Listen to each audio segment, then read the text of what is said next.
இளைப்பாறும் நெஞ்சங்களுக்கு வணக்கம். இன்றைக்கி பார்த்திங்கன்னா ப்ரெட் ஆம்லெட் நைட்டுக்கு. ஸோ ஆஃப்டர்நூன் செஞ்ச ரைஸ் இருந்தது. ஸோ அது கர்ட் போட்டு சாப்பிட்டுக்குவாங்க. அதுக்கு கூட இதை ஃபஸ்ட்டு ஒரு ஸ்லைஸ் 2 சாப்பிட்டுக்கலாம் அப்படின்ட்டு செஞ்சிட்ருக்கேன். பாப்பாவுக்கு ஆம்லெட் மட்டும் போதும் நாங்கள்.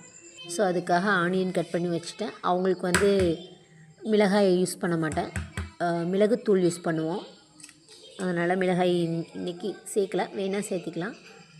ஸோ வேணுங்கிற அளவு எக்கை உடச்சி ஊற்றிட்டு அது கூட இந்த ஆனியன் கலந்துட்டேன். இன்றைக்கி என்னமோ சீக்கிரமே தூக்கம் வருதுங்கிறாங்க.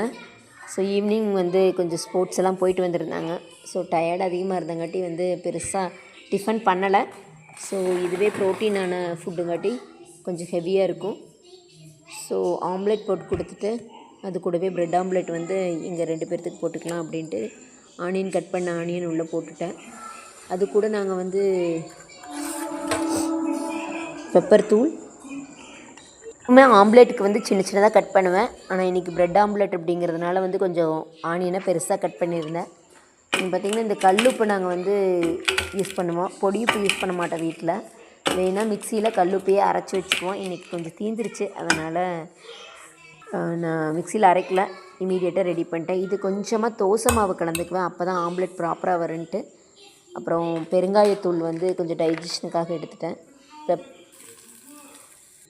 கூடவே பெப்பர் கலந்தாச்சு, ஆம்லெட் போட்டாச்சு. அதுக்கப்புறம் ப்ரெட் ஆம்லெட் போடலான்னு ட்ரை பண்ணிகிட்ருக்கேன்.